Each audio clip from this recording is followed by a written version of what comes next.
Good morning and welcome to Calluna Vineyards. It's a beautiful Sunday morning here, so we're going to take a walk and we're going to talk about an important project we've got going on here now, and that is the replanting of parts of our vineyard, which we need to do because of the 2019 fires. The Kincade fire about a year and a couple months ago hit us on the property, and we need to do the work to get our vineyard reestablished. So we're going to take a walk this way. Please follow me.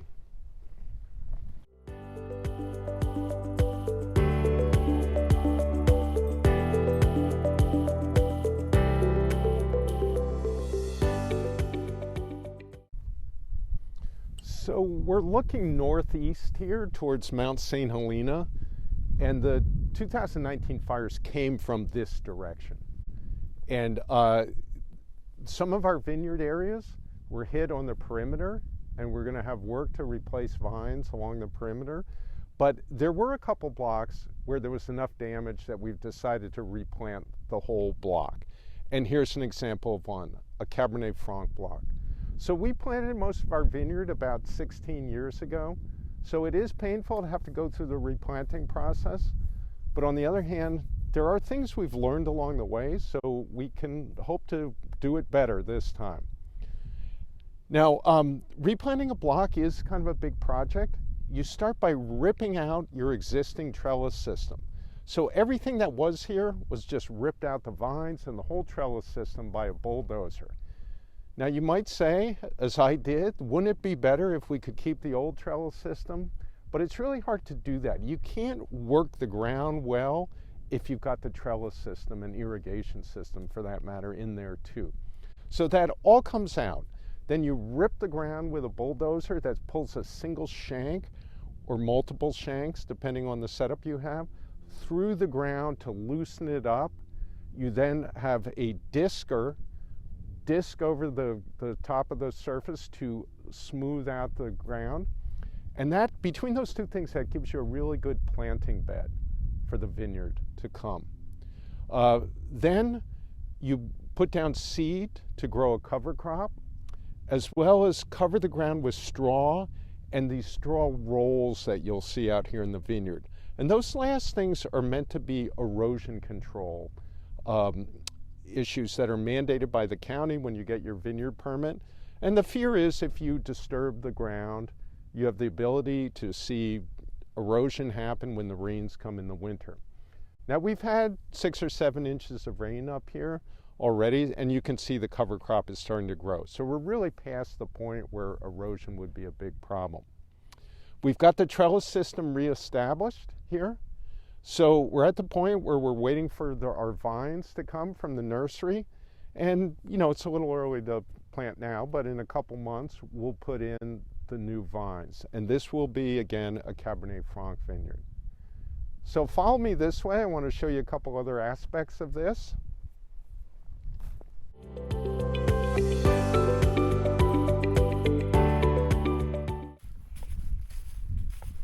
You see, one of our projects this year is we put in a big solar panel system, and we're hoping to add battery backup to that, so we have really our own little power grid up here.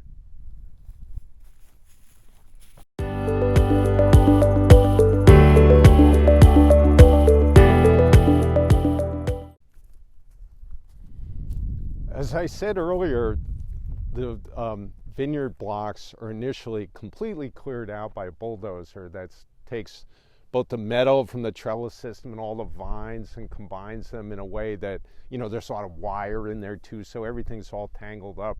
And it's hard to get it separated, and you can't just take this to the dump, all packed together like that. So the industry solution for this is to burn this pile. The idea being that the wood will burn and leave you with just the metal, and at the end of that process you can pick up the metal and take that to the dump. But we have 4 or 5 piles of this size around here from pulling up these 2 vineyard blocks, and so the last thing I want to do is have a fire up here, but we have had the fire inspector and been issued a permit, so we will burn it on a day after we get a little bit of rain and everything's cool and we feel we can do that very carefully and safely. All right, let's take a walk to another block out here.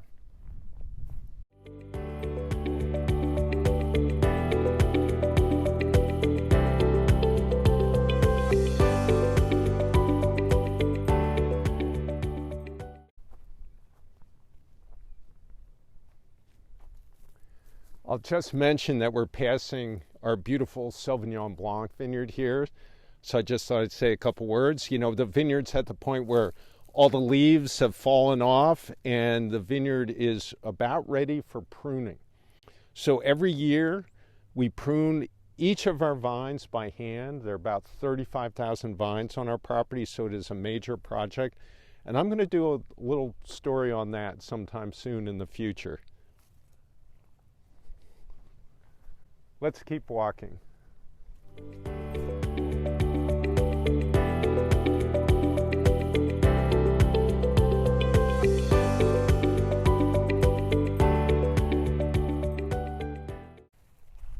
I want to give you an example too of one of our vineyard blocks where the fire hit it but only took out a few vines, but it's still something we need to replace, obviously. And we do it a little differently.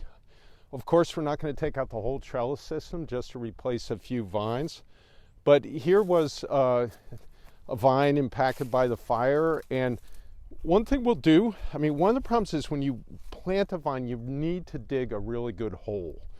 And it's hard to do that by hand. And especially if the ground has settled over the years, you know, it'd be better to rip the ground again as we described in that last block, but we really can't do that with the trellis system up here. So what we're envisioning doing is getting a little backhoe excavator, one that's narrow enough to go down these rows, and with a bucket that's small enough to come in and actually scoop that vine out. Now this is a small vine, but we have some big ones too that were impacted. And so we're going to kind of hold the trellis system back and dig a big hole with that little excavator as best we can. And, you know, we probably have, you know, 1,000 vines in that situation. So that's a big job too. Okay.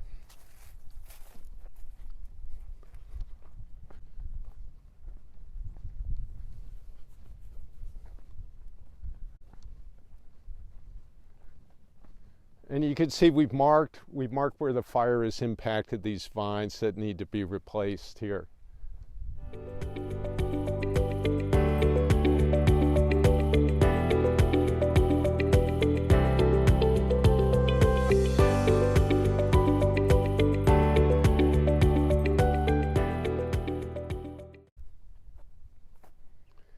So here's another block that we're replacing the entire block. It's about an 1.5 acre parcel here.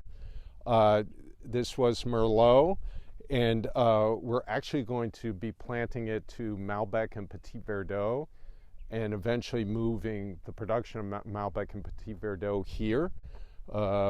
And what we're going to do in this case is plant just rootstock. In the case of the Cab Franc vineyard that we discussed, we're going to be planting what are called bench graft vines. That is, the nursery does the grafting. They take the hardy American rootstock and graft on the Cabernet Franc to that, and we plant that. In this vineyard, we're going to plant just the rootstock, and when it comes time to graft the Petit Verdot or Malbec, we'll actually do that in the field. That is, you have grafters come and take they'll cut at the rootstock and take one bud of the Petit Verdot, let's say, cut horizontally on each or at an angle which will match. So they put the bud on the rootstock, tie it up with a little medical tape, and remarkably, they attach to each other and grow successfully that way. So those are two different approaches.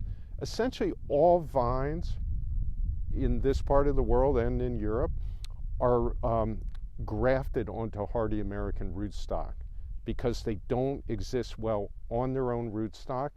due to the existence of a bug called phylloxera, which you may have heard of, which has wiped out vineyards in Europe and even in our part of the world.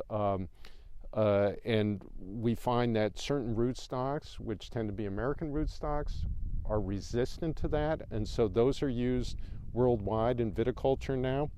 But we still graft on the varietals that we want. You know, not here, but Chardonnay, Pinot Noir. Here at Calluna, we're more Bordeaux varietals, so Cabernet Sauvignon, Merlot, Cabernet Franc. Those are grafted on, and fortunately, the vine takes on the character of that bud from the varietal that we want. The so-called scion drives the character of the fruit, not the rootstock. At our 1996 Barolos, we're going to have to pull out a lot of these boxes. So we can remove them from the wine cellar temporarily and then find, because if I'm going to cook this Brassata al Barolo tonight, we've got to have an older bottle of Barolo.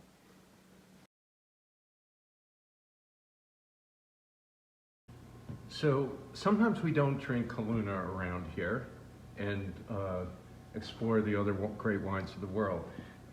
Tonight we're having a 1996 Barolo by Marcarini in honor of a dish I tried to prepare here, a Brassato al Barolo, which is just a braised beef. But I'm not an expert on Piedmont, but I was there about 1.5 years ago, and it's really a beautiful, beautiful region. And Barolo is an interesting wine made of Nebbiolo that can be light in color, yet very intense on the palate, sometimes very tannic, but and often needing a lot of age. But when it's good, it's really a good wine. All right, well, we do have a couple questions that were submitted. One is, with the harvest over, what is the current workflow for Calluna this time of year? And yes, while the harvest is over, we still do have a lot of wine chores we're doing to, make sure we get the wines through malolactic fermentation and get them into the barrel properly and make sure we keep our barrels topped. But in terms of the vineyard, we do go through a quiet period for a while until our next really big project, which is one of the most important elements of vineyard work, and that is pruning of the vineyard. Each vine has to be pruned down to just 2 canes from last year's growth. And we have 35,000 vines on the property, so it's really quite a project. We just get 5 to 7 people, and they're here for about 2 weeks or so. So that's the big initiative we're waiting for in the vineyard right now. The other question was, how has Calluna handled COVID? How are we handling COVID? And just, carefully, but we have done very well in the face of COVID. I'm happy to say with Calluna, we've been able to continue work in the vineyard because that's outside, and then work in the wineries was allowed by Sonoma County, deemed to be essential, which was good for us because we were able to keep things going. And, again, just working very carefully. But COVID, it did not impact our sales badly. We've got on doing these virtual tastings, and we did them on the early side, and I think they were pretty effective. So we've done some really good business in the direct-to-consumer front, and not so much on sales to restaurants, of course, but we look forward to that coming back in 2021. So that's it for today. If you've enjoyed this, I hope you'll like and subscribe to our YouTube sessions, because we're going to do several of these during the year on winemaking, work in the vineyard, and so forth. So we'll see you soon.